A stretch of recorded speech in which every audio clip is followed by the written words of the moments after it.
Pass me the stamp, please, Hamza. Mitchell's SC, Kuala Lumpur, Malaysia. Assalamualaikum Mufti. Does talking about your test, problem, pain, etc. show a lack of sabr? Talking about your what? Your problems, test, pain, etc. Clear. Jazakallah khairan. All right. Bismillah, alhamdulillah, wa salatu wa salam ala rasulillah. Question is regarding talking about your tests and your trials and your tribulations. Question comes from Kuala Lumpur, Malaysia. Does that show a lack of sabr? It depends on how you talk about it, how often, and what you say. All right. Ibn Sa'di rahimahullah mentions from the fawaid of the story of Musa and Al-Khadir is the permissibility of informing your friend of certain hardships and difficulties. Certain hardships and difficulties. Musa said to his servant, indeed, we have become exhausted on this trip. We've become exhausted on this trip. Istanbata, he extracted from that the permissibility of telling your friend about a hardship, and it does not necessitate a shakwa or adam al-sabr. It doesn't mean that you have no faith, no patience. Nah, it doesn't mean that. But you keep talking about it, you keep complaining, you keep mentioning it. It has an effect on you. Oh man, you throw something down, you shrug and pull and tug your clothes. Now that's a different story. But to tell someone today was a rough day, or I went through this difficulty, it's a different story. And of course, the best thing to do is to complain to Allah, as we have in the story of Yusuf. All right, that I only complain. إنما أشكو بثي وحزني إلى الله. I only give my sadness and my sorrow, my grief. I only complain to Allah subhanahu wa ta'ala. So there are different levels and there are different times, and it's also dependent on the ratio. Saying it once versus keep saying it over and over again, etc. Wallahu a'lam. Initials is from Niagara Falls, Canada. What is the ruling on women wearing loose pants instead of an abaya or jilbab? Question comes from Niagara Falls. What is the ruling on women wearing loose pants instead of an abaya or an overgarment? This should not be done. And a woman, when she is in front of non-mahram men, is to wear the traditional abaya and not loose pants. Loose pants are insufficient. They're insufficient. It should not be done, and it is not a substitute for the proper hijab based off of the legislation of the Kitab and the Sunnah. However, I will say for women to wear loose pants, it's better for women to wear tight pants. Walaikum salam wa rahmatullah. And unfortunately, it is a reality. Many of our sisters wear tight pants. They don't wear loose pants at all. Whether they go to college, whether they work, they wear loose pants. Rather, to show you how shaitan fools us and tricks us, there are many women who wear tight abayas. They wear tight overgarments that show their form and their figure. Allahul musta'an. Yani. So there are levels. If a sister has on really loose pants and a loose shirt, that's much better than a sister that's wearing tight pants and a tight shirt. A sister that has on tight pants and a loose shirt that falls over her behind is better than a sister that's not dressed like that. But it doesn't mean that's the proper way. And Allah knows best. Mitchell's MI, Birmingham, UK. Assalamualaikum Mufti. Is there a ruling for burning before? I was told one should leave windows open while burning it because shaitan follows it. Question is from the UK? Yes, Birmingham. Birmingham. Burning bukhur. Do we have to or should we open up the windows? Because I was told that the shaitan follows the smell, etc. I'm unfamiliar with this. I've never heard that in an authentic hadith. Allahu a'lam regarding that. The scholars of Islam mention, based off of experience, is that there are certain likes and dislikes of certain beings. Scholars explain smoke and bukhur and incense and things like this. The jinn, sihr, things like this, okay? But under any circumstance, is it impermissible for a person to use bukhur, to burn oud, to burn incense? La, it's not haram, all right? And what I will say is that this is a perfect example of how we have to be careful of saying that a thing is haram just because it comes from the kuffar. Saying that a thing is unlawful just because it comes from the kuffar. We have to be careful of that. And many people, they do this. And that's the only proof that they have that an act is haram. They say it came from the West. جاءنا من قبل أعداء الإسلام. جاءنا من الغرب. It came from the West. It came from the enemies of Islam, etc. Many people, they say this. And that's the only dalil, or the only point of rationale, that this act is unlawful. Not because of this general proof, because of kada, but that's the dalil. And if you take that rationale, then there are going to be many things that are haram. All right, where would you like to start? Tea comes from who? People that were polytheists. And if you read and study about tea and teaism, it's connected with spirituality. And it's connected with the dead and ancestors and resurrecting the dead ancestors. The founders of the usage of tea were the ancient Chinese. And they're the forefront, they're the masters of tea. And when you learn about different types of tea, they'll tell you that you have to rinse the tea, a certain temperature, a certain prayer. They have tea pets. Tea pets. You go into a tea place, you'll find these different animals, these figurines on the tea table. And when they dump out the water, they pour it on the pets. And then you read that these tea pets bring good luck, they bring fortune, and that the spirits will be angry. You don't dump the tea on the floor, you don't throw away the leaves, etc. And you awaken the leaves just like you awaken the old spirits. So therefore it's haram to drink tea. There's any fatwa saying that you can't drink tea? What would the Middle East and the Muslim world be without tea right now? It's a reality. Okay? And the same applies to bukhur and incense. I've been to India, and I've been in places, and I've walked to places in which were staunch Hindus, and they have hundreds of pieces of incense burning, so much smoke, and that they're humming and they're doing this and they're worshiping and they're calling upon their spirits, waliyadhu billah, through and via incense. Everyone understand this? Rather, you can be in Philadelphia, in the middle of the hood, the middle of the urban ghetto. Not saying that all of Philadelphia is hood and ghetto. Many people have that misconception. But you're in the middle of the hood. You're in a Chinese store, Chinese restaurant, right? You say, hey, Kim or Kelly or whatever the lady's name, give me some fried wings, homemade iced tea, 2 Dutches, and a Kit Kat, right? People go in the Chinese store, order all types of stuff. And in there, what do you see? You find a little cat with the hand up, right? And sometimes the hand is moving, and you have a little light. And sometimes you find a mini shrine, and in that shrine is a piece of cake, a bowl of rice, and 2 sticks of incense. That is a part of their ibadah. And that is one of the ways that they summon these spirits and these gods and deities via and through what? Incense, smoke. So no one can say, no, it's not a religious practice. Where does incense come from? Many of the most common and popular incenses come from where? India. And come from China. This is well known. Everyone understands this is well known. So therefore Muslims can't use oud, bukhur, and incense because the mushriks do it. And they use it for ibadah. Does anyone say that? Where would the Middle East be without oud and bukhur? This is one of the pinnacles of their culture and refinery, is the oud and the bukhur that's given to the guest. And it's well known that the Arabs before Islam, they mixed with many different cultures. They mixed with the Greeks. They mixed with these people, the Persians. They mixed with the Ethiopians. They mixed with different civilizations, and they took medicine, they took navigation, they took different cultural practice from these different people.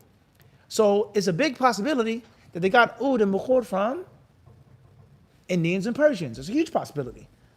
So therefore, it's haram because they do it. It's disliked because it comes from the mushriks. Who will say that? So many people, they give this rationale, and they'll pass a fatwa, and they'll say, you can't do it just because it comes from non-Muslims. Such as some ignoramuses, and I want to say it with regards to a pumpkin. You have a pumpkin on your desk that says Halloween. You're celebrating Halloween. You're enjoying Halloween. What type of ignorance is this? Who created the pumpkin? Why was the pumpkin created? Who made it orange? Who made its seeds and its meat, its flesh, this fruit? Delicious and nutritious. How many diseases and sicknesses does pumpkin cure you from and prevent you from by Allah's permission? People eat pumpkins, corn. It's a staple part of the American culture and society was maize. The indigenous inhabitants of this country. This is one of the things that kept them alive by Allah's permission. This is one of the things that the European colonists and explorers came across and were dazzled and bewildered by when they saw the abundance of what? Of maize. And the same applies to squash and gourds and these things. It has nothing to do with, why does it have to be Halloween? You see a jack-o'-lantern? See a face here or a candle inside of it? No. It's a fall fruit, a fall vegetable. And it's representative of the fall season. Everyone understand this? So just because mushriks carve a face and they put a light in it and they celebrate Hallows Eve and this spirit and this person, it doesn't mean that it's haram to have a piece of corn on your desk. Everyone understand this? It's haram to like to see the different colors and the smells of the fall. What ignorance are we applying? And as I've said before, you can make a list of desserts, breakfasts, shoes, clothes, statements, expressions. If that was the dalil, all of them would be haram. Because they came from this pagan, they came from this Christian, they came from this type of society, and they came from that type of society. So you have to be careful of what we say. Just because other people do things, it does not mean that is why the Muslim is doing them. So therefore, I don't know of any prohibition of lighting bukhur, and that you have to have the window open because the shaitan follows the smoke, etc. Allahu A'lam. Initial essay on Canada. A sister really doesn't want to expose her aura between her knees and her navel during laser hair removal, but she has much abnormal thick hair that grows back quickly and causes lots of pain as it grows, and it takes her much time to remove it as well. She tried alternate methods, but they weren't successful. The pain is a lot. Can she do the laser hair removal surgery? Does the situation fall under a need of necessity? Where is the question from? I'm sorry. Questions from Ontario. With regards to a sister that has an abundance of hair, abnormal growth of hair, and her private parts, her parts which are concealed by her clothes, etc., or all over her body, whatever it is, can she get laser hair removal on her private area, her aura, the parts around her aura, between, she said, above the knees, things like this? Between the navel and the knees, it's very difficult. The hair grows back. It's a lot of pain. It's a lot of difficulty, etc., etc., etc.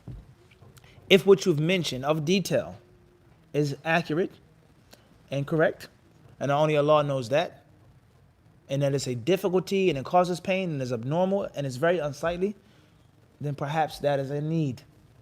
Perhaps it could be durura or hajjah. Perhaps.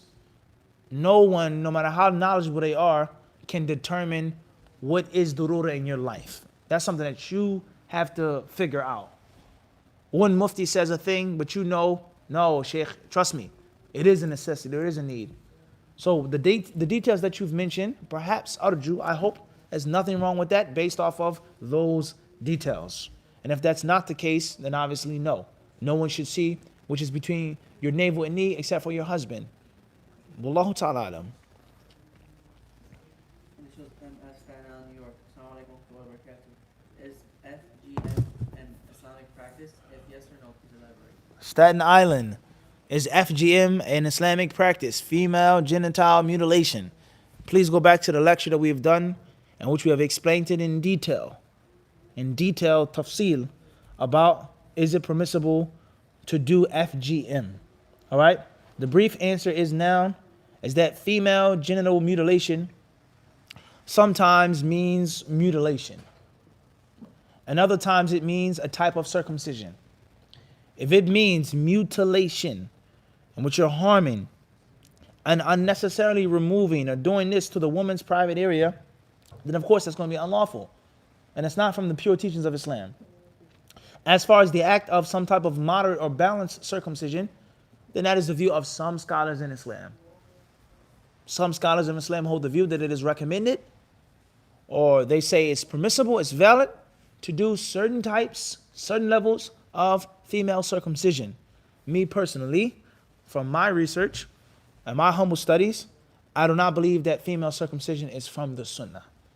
I don't believe it's from the authentic Sunnah. That is something which is recommended. For sure, it's not obligatory. Allahu alam, in my opinion, that it's not obligatory. That's for sure. Is it recommended? Is it from the Sunnah? I don't necessarily think so. Based off of the authentic hadiths that are sariha and sahiha, right to the point, that are sound, I don't think that there's strong enough evidence proving that it's recommended for a woman to become circumcised, let alone mutilated. But be careful and beware of the terminologies that are used by non-Muslims who attack Islam. And they call any type of circumcision mutilation. That's what we didn't say. Everyone understand this? Any type of circumcision, that's not true. There are different levels of it, even among the Muslims, and those who do it culturally, or those who do it based off of what they think and feel is authentic hadith. There's a difference. And the same applies to a male circumcision. There are advocates against circumcision. And those say it is unhealthy, it is unnatural, it's destruction, so on and so forth. Just because they call it and give it a term doesn't mean that it's against our way. Wallahu alam. Initials AK St. Louis, Missouri. Assalamu alaikum, Muslim. I would like to know if it's permissible to give a gift to someone on occasion such as boss/secretary appreciation days. You said Ontario? St. Louis, Missouri. St. Louis? Okay. طيب. Giving your boss a gift on Boss Appreciation Day or Secretary Appreciation Day. Allah knows best. Allahu alam. It's best to give them a gift other than that day. Give them a gift not on that day. That's the best thing to do. Perhaps it could be an Eid. Are you giving it to them on that day? It's something that happens every year. It could be an Eid. This could be a problem. So don't do that. Give them a gift before or after, inshallah ta'ala. And oftentimes the best gifts are the gifts that you get away from the holiday, because everyone is doing it on a holiday. A father brings his children a big bag of toys on Christmas. The kids are happy. They say, thanks, Dad. But where's he at for the other 364 days of the year? What gifts does he give to them? Father's Day. I give my father a card. But the other days of the year, treat your father like trash. Mother's Day. Anniversary. All right? Not saying that certain days don't have certain meanings in the psyche of the human, such as an anniversary or birthday. You don't have to celebrate it, but to realize it's my birthday.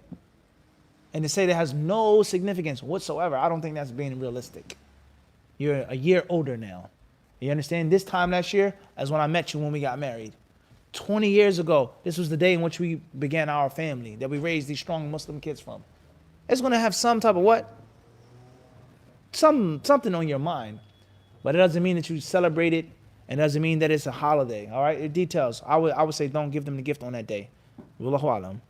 Initials FA, Houston, Texas. Assalamu alaikum, Sensei Muslim. If one wakes up right after sunset and he misses Fajr, can he keep sleeping before praying Fajr since he already missed it, or must they pray right as they wake up? Questions from Houston. Wake up late for Salat al-Fajr. The sun is up. Can I keep sleeping, or do I have to get up immediately? Some of the scholars of Islam, they say that it's permissible to delay missed prayers. Permissible to delay missed prayers for a reason. It's not necessarily the best thing, but sometimes you may have to do it. Or even if you don't have to do it, it's jaiz. And as long as you make up the missed prayer, that is what is mandatory. The best thing to do, of course, فَلْيُصَلِّهَا إِذَا ذَكَرَهَا, the hadith says. Make it as soon as you remember it. That's the best thing to do. And هُوَ أَبْرَأُ لِلذِّمَّةِ is better. It's less responsibility. It's more respect for Allah's rights. Okay? Less things to worry about later on. You may miss it later. You may forget about it. But, not according to all of the ulama, you have to do it immediately. Because it's already what? It's missed. Now, let's look at it realistically now. A person has missed Fajr, unfortunately. They have to get up and go somewhere. They have to go to work. And this 20 minutes or 30 minutes of sleep is vitally important. And a person was not planning to stay up after Fajr. I was going to pray Fajr and I was going to go back to sleep. You see what I'm saying to you? That's one way of looking at it. Managing your time. But it's always best to do it immediately. Wallahu alam. Initials NH, Toronto, Canada. Okay, my friend is pregnant. She found out that the baby will have Down syndrome, and she's getting a second opinion. But would you advise her to abort the pregnancy based on the difficulty this might bring? Questions from Toronto. A woman is pregnant and she finds out that the child has Down syndrome. Should she get an abortion? Would you advise with it? No, I would not. Have the baby. Be patient. The difficulty that it brings, Allah is more merciful to you and He will be more merciful to the child than you can ever be. Have the baby. Don't commit the abortion. All right? Especially if you're later on in the pregnancy. All right? And then Allah knows best. I don't study medicine. But if a woman finds out and figures out that the child is going to suffer from Down syndrome, in most cases, she's way beyond the early stages of the pregnancy, in which is even any Islamic room for her to abort the baby. Right? So therefore, do not get an abortion. It says a fitna that Allah has placed upon you, be patient upon it. If you cannot raise that child once the child is born because of the fitna and the difficulty, and you give it to some organization or hospital or orphanage or whatever, that's one thing. That's one thing, okay? Aborting the baby, taking the child's life, the soul, no, do not do that. Last but not least is, or a few more points, is I know several people who have children that have Down syndrome. Or maybe some type of deformations or issues. And oftentimes you'll find them from the most happy parents, from the happiest of parents. And you actually sit down and literally empty your cup and just look at it. The parent has no issue with the child. He's not embarrassed to go in public with the child. The child knows the parents. They have a relationship and everything's fine. And you may have a child which is the most healthy, strong, fast running, highest jumping, quickest hopping child ever. And that may be a major fitna for you. The child could be disrespectful. The child may not want to be a Muslim. The child may be a huge test of discipline and behavior. So you don't know where the barakah lies. You don't know where the barakah lies. And Allah does not put on a soul more than that soul can bear. Allah knows best. Initials MJ, Sydney, Australia. What are the most common mistakes you see when using tafreed al-tadheeb? And do you have any tips for best benefit from the book? #Oolong. Tahib. Question comes from Sydney, Australia, from the lands down under. With regards to taqreeb al-tahdhib, what are some of the most common mistakes you find people when using the book? And what tips do you have when using the book? Jazakallahu khairan. This will be our last question tonight. A very beneficial and scientific question. Walillahi alhamd. Inshallah ta'ala, we are going to make a series, bi'idhnillah, on using taqreeb al-tahdhib. And also tahdhib al-tahdhib and perhaps tahdhib al-kamal. And also al-kashif. Bi'idhnillah ta'ala. That's first and foremost. Jazakallahu khairan. With that series will be published bi'idhnillah ta'ala in some time. That's first and foremost. Also some workshops on takhrij and things like this. Bi'idhnillah ta'ala. Jazakallahu khairan. Even for English speaking people who speak half Arabic, half English, or all Arabic, but they still want to see it in English. Labas. Type. As far as the actual question, some of the most common mistakes, many. It's like a fiqh issue. Taking the view and the opinion of one scholar and making that the text, or making that the ijma', and then forcing others to take that view. So Al-Hafidh ibn Hajar, who is Hafidh ibn Hajar, okay, he says, Saduqun yahim, Saduqun yughrib, Saduqun yukhti, right? That he's barely getting by. Saduq yahim. He's trustworthy as far as his honesty, but he makes mistakes. He's not that strong. And then another scholar comes along and he says, this hadith is sahih and the sanad is sahih. And the person says, how can you say that? Ibn Hajar says, Saduq yahim. In this narrator is Yunus ibn Fulan, right? Or Humayd al-Fulani, or Hamad ibn Fulani, whatever the narrator's name is. He says, Saduq yahim, you can't say the hadith is sahih. See? Taqreeb, such and such. That's a khata. And it's a very widespread, popular khata. Hafiz ibn Hajar saying Saduqun yahim is his ijtihad. That he is basing off of tahdhib wa tahdhib. He's basing off of the other statements of the ulama of jarh wa ta'dil concerning the narrator. And he himself, rahimahullah, has come to the conclusion that the best thing and the most fair thing to be said about the narrator is Saduq yahim. He's not thiqah, he's not da'if, he's not kadhab, Saduq yahim. But this bahith, he holds the view that he's thiqah. La, can la. And it's unfair to call him Saduq yahim. وثقه الإجلي وثقه ابن حبان وقد نص على أنه عرفه وسبر حديثه وخبر رواياته يعني ليس من باب توثيق المجاهيل مثلا أو وثقه ابن معين في رواية, alright, أو اعتمد عليه مسلم مثلا. Any type of qarina, any context clue which shows that this narrator has a higher status than Saduq yahim. So Ibn Hajar could be right, that Imam could be wrong, that bahith could be wrong, but you can't force Ibn Hajar's view on that next bahith. Let alone the fact that Ilm al-Hadith is not based off of arithmetic, 1 + 1 = 2. Just because Saduq yahim doesn't mean that the sanad isn't sahih.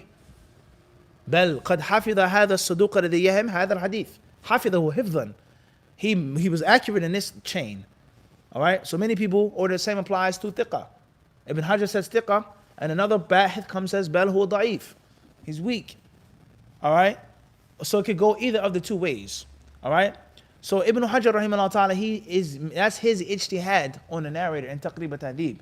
And under any circumstance, is it the ijma' of the ulama that this narrator is saduq, yahim, or thiqa, or da'if, or maqbool, or whatever, mastur? La, abadan. And it's a common mistake that many people they make. All right. Now, this under any circumstance means that Hafidh ibn Hajar's book is not an amazing work. And it is not something that you use and benefit from and sometimes depend upon. La shakka fi dhalik. No one misunderstand our words. Okay? However, there are issues of ijtihad among the ulama of hadith. And alhamdulillah, me myself, I've purchased several books overseas and revamping and criticizing and critiquing many ahkam of Hafidh ibn Hajar in his book Taqrib al-Tahdhib. And that does not mean any disrespect. All right? Not like the fanatics and the blind followers, and the same thing we say about Shaykh al-Albani or any alim of the ulama. All right? Scholastic review and revision does not mean that you're disrespecting that person. And these researchers, they come along and they say that we don't feel that Ibn Hajar was accurate in this rawi. And he's not saduq yahim, bal huwa thiqa. Or the opposite. Instead of him being thiqa, he's daif or saduq, whatever the case may be. So Taqrib al-Tahdhib is ijtihad. All right? And it's a mistake to force items ijtihad upon the what? The next narrator. That's in brief. And that needs a longer discussion. Another very important point is, another widespread mistake is for a talibul ilm not to go back to tahdhib or tahdhib. And to suffice himself with taqrib or tahdhib. You suffice yourself with what Ibn Hajar says about the rawi, which is a hukm mukhtasar, mulakhas. So he says, thiqa, thabt. And FYI, Ibn Hajar's ratio of accuracy is extremely high. Very seldom you find Ibn Hajar saying thiqa, thabt, and he's going to be other than that. Very seldom. The big issue is that the middle, that saduq, maqbool, mastur, right there. Occasionally there's an issue of da'if versus saduq or thiqa, but that is the beginning of the troubled waters, in which he says saduq. But in most cases, from my research, when he says thiqa, in most cases, it's going to be accurate. In most cases. All right? So the talib al-ilm, he's making takhrij of a hadith, he's making a dirasa of this tarjama of this rawi, and he only suffices himself with taqrib al-tahdhib. And he does not go back to, or he suffices himself with taqrib al-tahdhib, and doesn't go back to tahdhib or tahdhib. You read what Ahmed said. Read what Ibn Ma'in said. Read what Abu Dawood said. Read what Ibn Hibban said. Even if you don't go back to the su'alat, or this book of Ahmed, even if tahdhib or tahdhib, don't just suffice yourself with what? Taqrib or tahdhib. Another mistake, and that doesn't mean that Taqrib or tahdhib is a bad book, but you are a student of what? Knowledge. You're not a donkey. You're not someone who just listens to a statement and runs with it. Listen carefully. A talib al-ilm has to think, and a talib al-ilm has to research, and he does not suffice himself with a piece of corn in front of his face and walk. It's not a talib al-ilm. It's a layman. And even a layman has to what? Critically think from time to time. Moving forward. Another common mistake I would say is people sufficing themselves with taqrib al-tahdhib and not going back to al-kashif and seeing what al-dhahabi says. Because al-dhahabi gives a summary of the ruling in his book al-kashif as well. Or al-khulasa by al-khazraji. And people thinking that taqrib al-tahdhib is the only book of its kind. That's a mistake. There are other books in which ulama made the talkhis, the summary of the rawi, and one specific book of the rijal of kutub al-sitta. Everyone understand this? Tayyib? Those are the most common widespread mistakes that I have seen with regards to using taqrib al-tahdhib. Maybe last but not least, the person says not using it properly and not understanding the mustalahat of Hafidh ibn Hajar. All right? And perhaps another point is cutting and pasting everything in the footnotes of the book. You don't have to cut and paste the exact tarjama of Hafidh ibn Hajar in the footnotes, in which the book is only 50 pages, but because every single narrator in the isnad, you cut and paste taqrib al-tahdhib, and then it's this thick. Doesn't have to be like that. هذا سند صحيح رجاله ثقات. خلاص, move forward. If it's a narrator who's unknown, you mention who it is. But you're putting a whole entire cut and paste biography of Zuhri, of Ibn Sirin, of Hassan al-Basri. The exact same ثقة كذا من العاشرة خا ميم دال من العاشرة وكذا ومات سنة كذا. Yeah, it's unnecessary. That's tasweed al-safahat. That's unnecessary fattening the book. when the book, the bath could have been what? This small. And anyone who reads this bath, he knows that he's reading it to do what? Go back to the other masadir and other things. It's a marji' musa'id. It's a supplementary piece of support. A supportive work. It's not missing something that you depend upon. All right? And many people, they make mistakes with regards to extreme. Blindly following everything, rejecting everything. Allah subhanahu wa ta'ala surely knows best. I ask Allah to bless you and your quest of hadith and your usage of that book. Hopefully these words were of some use. Wallahu a'lam. Here's the second part of the question. Faddal. How to best benefit from the book. How to best benefit from the book. Tayyib is reading the introduction. Like any other book. We always tell Tulab al-Ilm to read the introduction. That's what our scholars told us in Medina. Read the muqaddimat of the book. Of the books. Alright? Secondly is you have to be properly trained. You must be properly trained. So you should not be self-taught in ilm al-hadith. You've learned the theory, the nadar, now you need to learn the tatbiq. Alright? So you should have someone to sit down with you and give you training in using taqrib al-tahdhib, tahdhib al-tahdhib, tahdhib al-kamal. Alright? Al-kashif, al-mizan. Alright? Bidnillahi ta'ala. If you don't have someone that can train you and teach you, then perhaps bidnillahi ta'ala, as I said, when we put out the videos, and perhaps if we go to Australia, maybe we can make a dawrah on how to use taqrib al-tahdhib correctly. Bidnillahi ta'ala. Last piece of advice is once you've learned and once you've been trained how to use the book, now you gotta bust the book open. If you're a student of hadith, your taqrib al-tahdhib, the gold on the outside should be faded away. The book should be falling apart. You should have marks, stamps, checks, X's, all types of things in your book showing that you've used this book, you've abused it. And that's how you master the tool. You do what? You master it by using it and by just reading it. Even if you didn't read the introduction. But if you just what? Kept using it, kept using it, kept using it, kept using it. And compare your works of your takhrij and your jarh wa ta'deel, the rulings that you make, the rawi that you're studying, with those of the ulama. And Allah knows best.